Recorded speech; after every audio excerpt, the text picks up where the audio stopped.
Subscribe and share my channel Sudarsana. ఓం శ్రీ గణేశాయ నమః. శ్రీ గురుభ్యో నమః. నడిచే దేవుడుగా కీర్తి వహించిన జగద్గురు శ్రీ శ్రీ శ్రీ చంద్రశేఖరేంద్ర సరస్వతి మహాస్వామివారి గురించి నీలంరాజు వెంకటశేషయ్య గారికి మరికొందరు భక్తులకు కలిగిన అనుభవాలను అనుభూతులను తెలుసుకుందాం. పద్మశ్రీ గణపతి స్థపతి గారికి స్వామివారి గురించి వారికి కలిగిన అనుభవాలను అనుభూతులను మరికొన్ని ఇప్పుడు తెలుసుకుందాం. శ్రీ స్వామివారు బూర్గంపాడు దగ్గర ఉన్నప్పుడు భారత్ మోటార్స్ అధిపతి రామచంద్ర అయ్యర్ అనే భక్తునకు కాశీలో పంచాయతనంగా కామకోటీశ్వర స్వామి దేవాలయం నిర్మించడానికి అనుగ్రహం చేశారు. ఆ పని పూర్తవుతోంది. ఇంతలో శ్రీవారు శివస్థానంలో ఉన్నప్పుడు శ్రీ గణపతి స్థపతి దర్శనానికి వెళ్ళారు. సురుటిపల్లి చిత్తూరు జిల్లా వెళ్ళావా అని శ్రీ స్వామివారు అడిగారు శ్రీ స్థపతిని. నేను వెళ్ళి చూసి వచ్చాను. అక్కడ విలక్షణమైన శివుని మూర్తిని, హాలాహల భక్షణానంతరం శయనించి ఉన్న మూర్తిని చూసి వచ్చినట్లు శ్రీవారికి నివేదించారు శ్రీ గణపతి స్థపతి. అటువంటి మూర్తిని కాశీలోనే కామకోటీశ్వరాలయంలో వెనకవైపు కోష్టంలో నిర్మించమని వారు ఆదేశించారు. కాశీలోని ఆలయాన్ని చూడకుండానే స్థల నిర్దేశం చేయడం వారి సర్వజ్ఞతకు తార్కాణం.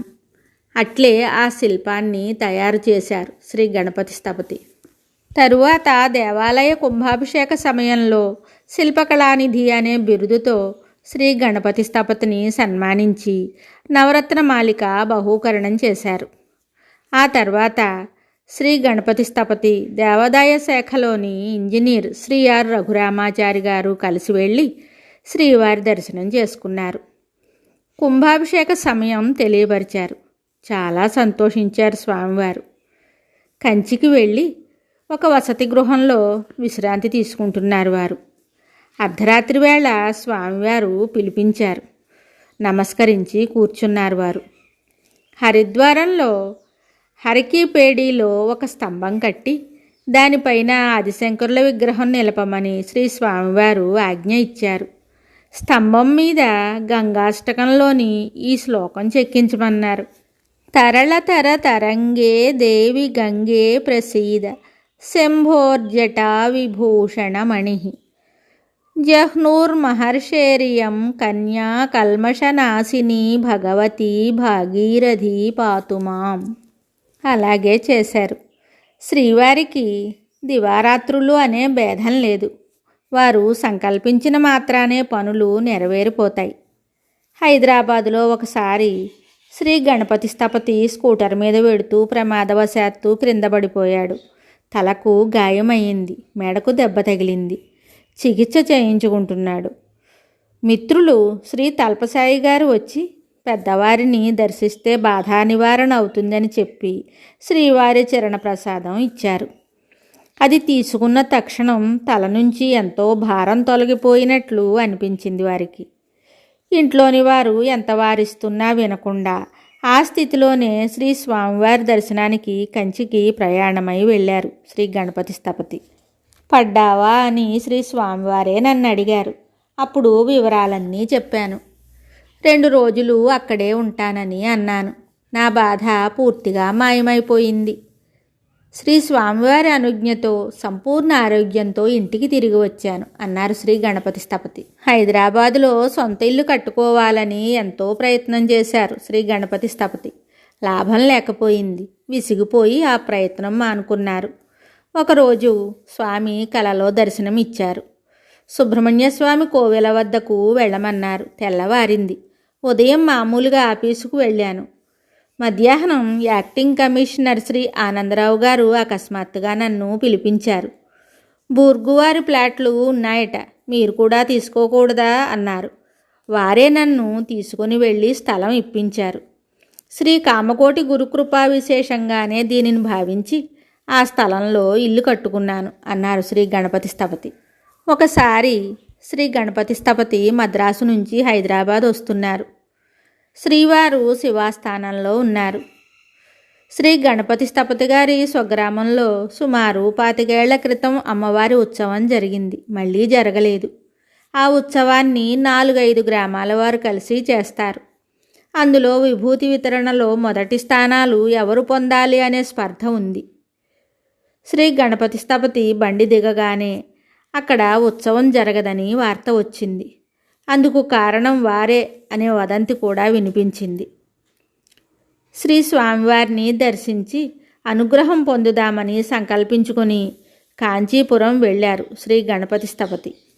రాత్రి 9 గంటలయ్యింది. అంతా నిద్రిస్తున్నారు. శ్రీ గణపతి స్థపతి ఒంటరిగా కూర్చుని ధ్యానం చేసుకుంటున్నారు. అర్ధరాత్రి 1 గంటకు శ్రీ స్వామివారు బావి దగ్గరకు వచ్చారు. కౌపీనంతో ఉన్నారు. శ్రీ గణపతి స్థపతి వారిని సమీపించారు. ఎప్పుడు వచ్చావు అని ప్రశ్నించారు స్వామి. ఆ తర్వాత మళ్ళీ వారే, ఊళ్ళో ఏదో వడకై ఉత్తరంలో ఉన్న దేవిక ఉత్సవం, పర్వాలేదు వెళ్ళిపో, అన్నీ సవ్యంగానే జరుగుతాయి పో అన్నారు. తరువాత అలహాబాదులో ప్రతిష్టకు నీవు సహస్రలింగం చెయ్యాలని నిర్ణయం చేశాము అన్నారు. అప్పుడు గణపతి స్థపతి, మా వాళ్ళు ఎవరూ ఇంతకు ముందు అలాంటిది చెయ్యలేదు, కనుక అది పెద్దవారి సన్నిధిలోనే చెయ్యాలి. వేదఘోష వినిపిస్తున్నప్పుడే పని జరుగుతుంది. పని పూర్తయ్యే వరకు శ్రీవారు అక్కడే ఉండాలి అని 3 కోరికలు కోరుకున్నారు శ్రీ గణపతి స్థపతి. నీ ఊళ్ళో పని పూర్తయిన తర్వాత తిరుచినాపల్లిలో తాయుమానవర్ మాతృభూతేశ్వర స్వామిని చూసి ఆ కొలతలు తీసుకుని వచ్చి నాకు చెప్పిపోవాలి అన్నారు స్వామివారు. ఆ తర్వాత ప్రసాదం అనుగ్రహించి పంపివేశారు. అక్కడి నుంచి శ్రీ గణపతి స్థపతి స్వగ్రామం ఎళువంకొట్టి వెళ్ళారు. ఊరంతా అల్లకల్లోలంగా ఉంది. వారు అమ్మవారి దేవాలయం దగ్గర కూర్చున్నారు. ప్రతిపక్షం వారు కోర్టుకు వెళ్ళారు. స్వామి కృప వల్ల కోర్టు తీర్పు వారికి అనుకూలంగా వచ్చింది. ఉత్సవం చాలా బాగా జరిగింది. తర్వాత వారు తిరుచినాపల్లి వెళ్ళి మాతృభూతేశ్వర స్వామి కొలతలు అడిగారు. మొదట పూజారులు నిరాకరించారు. శ్రీవారి ఆదేశమని చెప్పారు శ్రీ గణపతి స్థపతి. అప్పుడు వారు అంగీకరించారు. అనురాధ శ్రీవారి జన్మ నక్షత్రం. అప్పుడే రాయి తీయాలని ముహూర్త నిర్ణయం జరిగింది. అంతా వెళ్ళారు. రాత్రి జోరున వర్షం కురుస్తోంది. అంతా తడుస్తూ నిలబడ్డారు. సురక్షితంగా లారీ నుంచి రాయి దింపారు. రాత్రి 10 గంటలయ్యింది. గణపతికి కొబ్బరికాయ కొట్టారు. వర్షం వెంటనే ఆగిపోయింది. రాయి దింపినప్పుడు అది సరిగ్గా ఆమరవృక్షం దగ్గరే పడింది. రాత్రి 12 గంటలకు అందరూ వెళ్ళిపోయారు. శ్రీవారు తెల్లవారుజామున 4 గంటలకే వచ్చి రాతికి ప్రదక్షిణం చేసి లోనికి వెళ్ళి కూర్చున్నారు. శ్రీ గణపతి స్థపతి కూడా వెళ్ళారు. ముహూర్తం సమీపించింది. ఎవరూ రాలేదేమని అనుకుంటూ ఉండగానే కారులో వేద పండితులు వచ్చారు. సరిగ్గా సమయానికి కార్యక్రమం ప్రారంభమైంది. ప్రతిరోజు అలాగే జరిగింది. శివలింగం పూర్తయింది. శ్రీ కామాక్షి అమ్మవారి ఆలయం కుంభాభిషేకానికి 2.5 మాసాలు అక్కడే ఉన్నారు శ్రీ గణపతి స్థపతి. దేవి దగ్గరకు గర్భాలయంలోకి వెళ్ళాలంటే భయం. శ్రీ స్వామివారికి నివేదించుకున్నారు. బంగారు కామాక్షి చరణాల దగ్గర కొంచెం బంగారం సమర్పించి పని ప్రారంభించమన్నారు శ్రీ స్వామివారు. ఆస్ట్రేలియా ఖండంలో శ్రీ వెంకటేశ్వర స్వామి దేవాలయం కట్టడానికి శ్రీ గణపతి స్థపతికి పిలుపొచ్చింది. శ్రీవారు పండర్పూర్లో ఉన్నారు. వెళ్ళి ఈ సంగతి చెప్పి అనుజ్ఞ కోరారు. అది లభించలేదు. తిరిగి వచ్చారు. అది నేటి వరకు నెరవేరలేదు. వారి సంకల్పం లేనిదే ఏదీ జరగదని శ్రీ గణపతి స్థపతికి అర్థమయ్యింది. ఇది జరిగిన నెల రోజులకే చికాగోలో శ్రీ రామచంద్రస్వామి ఆలయ నిర్మాణానికి శ్రీ గణపతి స్థపతికి ఆహ్వానం వచ్చింది. శ్రీవారు పండర్పూర్లోనే ఉన్నారు. వెళ్ళి విన్నవించారు. వెంటనే వెళ్ళి రమ్మని అనుగ్రహించారు. చికాగోలో దేవాలయ నిర్మాణం విజయవంతంగా పూర్తి చేసి తిరిగి వచ్చారు. శిల్పకళా రంగంలో నా అభివృద్ధి వెనుక అడుగడుగున శ్రీవారి అనుగ్రహం ఉంది. వారి సన్నిధిలో నేను పొందిన ఆనందానుభూతిని మాటలతో వర్ణించే శక్తి నాకు లేదు అని పద్మశ్రీ గణపతి స్థపతి అన్నారు. మరిన్ని విషయాలతో మళ్ళీ కలుద్దాం. జయ జయ శంకర హర హర శంకర. శుభం. Subscribe and share my channel Sudarsana.